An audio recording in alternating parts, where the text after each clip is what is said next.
છું તમારો સૌથી સારો મિત્ર મોબાઈલ. બાળકો યુવાનો વડીલો બધા જ મને પ્રેમ કરે છે અને ખૂબ જ મારું ધ્યાન રાખે છે. તમે સાહેબના ઉઠીને દાંતણ સંડાસ નાહવાનું પછી કરો છો, પહેલા મારી બેટરી ફૂલ કરી દો છો. આમ પણ હું તમારો બધો જ સમય બગાડું છું, તમને ક્યાંય ડરવા પડવા દેતો જ નથી. તેથી આજે મારો પૂરો પરિવાર તમને મળવા આવ્યો છે.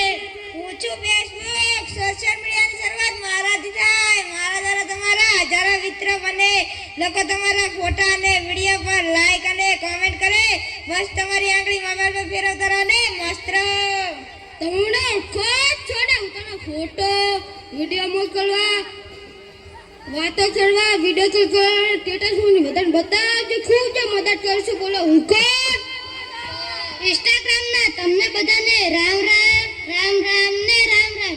આજના યુવાનોને રીલ્સ બનાવવા, ફટાફટ ફોલોઅર્સ વધારવા અને તેમનો ટાઈમ બગાડતા મેં શીખવાડ્યું છે. એમના કલાકોને કલાકો બગાડીને મને તો ખૂબ મજા આવી છે. હું છું સ્નેચેક. જલ્દીથી મારી પાસે આવો. આંખો ચૂંકો મોઢું બનાવો, સેલ્ફી પાડો અને મિત્રોને મોકલો. જીવનની ખરી મજા તો ચેટિંગ કરવામાં જ છે ને. એ માટે પૈસા ક્યાં વપરાય છે? ડેટા તો અનલિમિટેડ જ છે ને. બોલો ગૂગલ બાબાજી, જોરથી બોલો ગૂગલ બાબાજી. તમારા દરેક પ્રશ્નનો જવાબ મારી પાસે છે. હું છું સર્ચ એન્જિન ગૂગલ.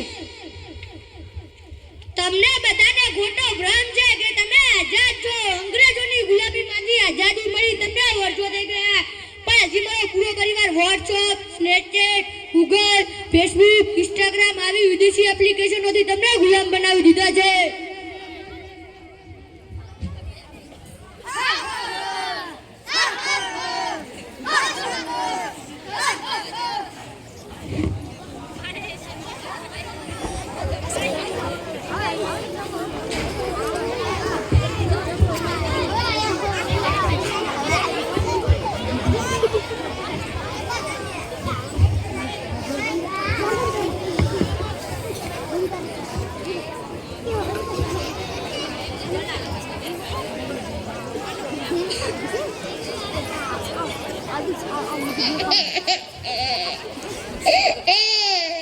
બેટા તને મોબાઈલ આપ તો ચૂપ થઈ જશે.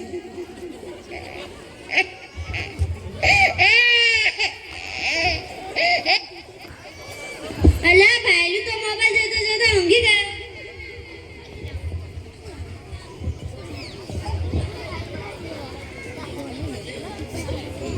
પપ્પા પપ્પા મોબાઈલ દો ને. ના. પપ્પા પપ્પા મોબાઈલ દો ને. ના. ડો ને ના, મારે કામ છે. દીદી મોબાઈલ દો. ના. દીદી મોબાઈલ દો. ના, નહીં આવું.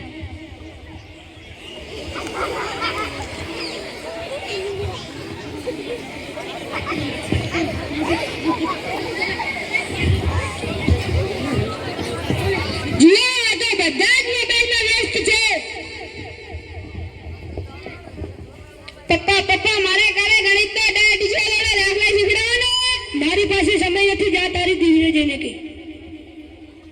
દીદી મારે કાલે ગણિતનો ટીચર દાખલા શીખડાવવાનો. એનો સમય તો મારી પાસે પણ નથી. તને તારા શિક્ષકે શીખડાયું નથી? શીખડાયું છે પણ હું ભૂલી ગયો છું. જા મોબાઈલમાંથી જોઈ લે, આવડી જશે. મોબાઈલ આપ.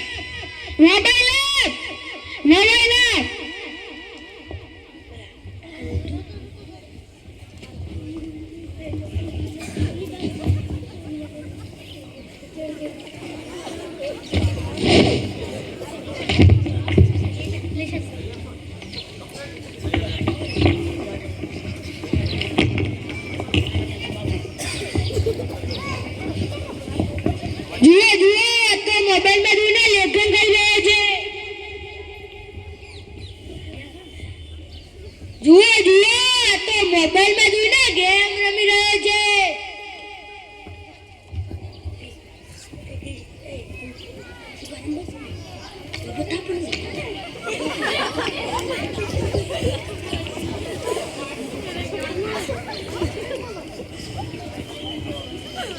જુઓ આ તો ફેસબુક ના વિડિયો જોતા જોતા નાચવા લાગે.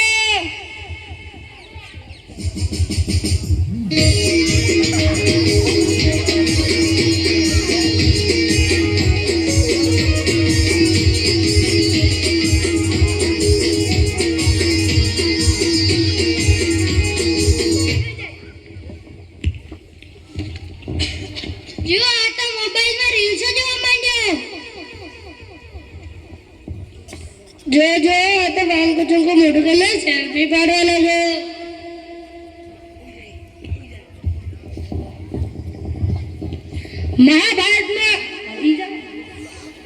મહાભારતમાં અભિમન્યુ કૌરવ અને સેના વચ્ચે ફસાઈ જાય છે તેમ જ આ છોકરાને પણ અમે ફસાવી લીધો છે. આ અમારો શિકાર બની ગયો છે.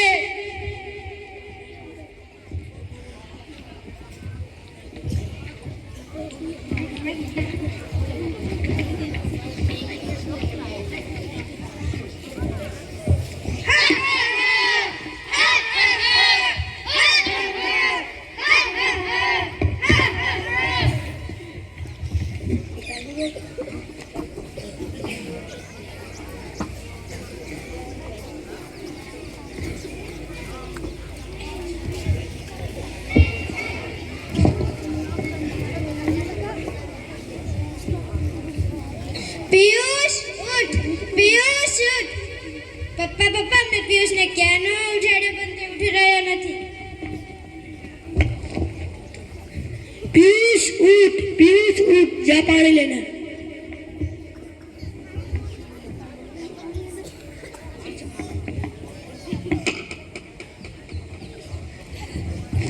શું થયું પપ્પા? મારા માથું દુખે છે. પપ્પા તમે જલ્દીથી ડોક્ટર સાહેબને બોલાવી આવો.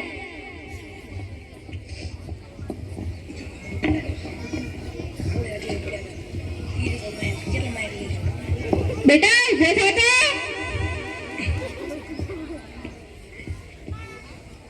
બેટા મોઢું ખોલ.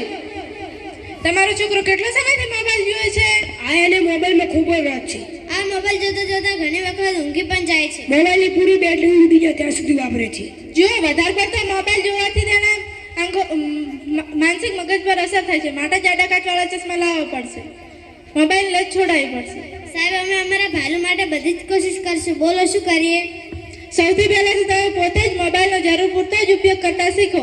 તમારા બાળકોને મિત્રો સાથે સમય પસાર કરવા દો. તમારા ધર્મ, સંસ્કૃતિ, ઇતિહાસ વિશે જણાવો.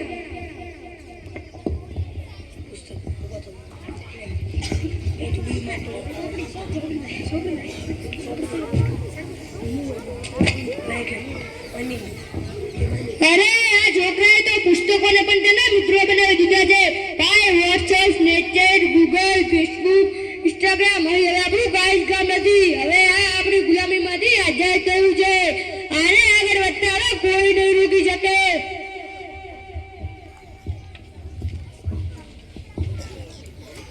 હા, હવે તમારી જ્યારે જરૂર હશે ત્યારે જ તમારો ઉપયોગ કરશો અને પણ તારું જ્ઞાન વધારવા ટાઈમ પાસ કરવા નહીં, ભાગો અહીંથી.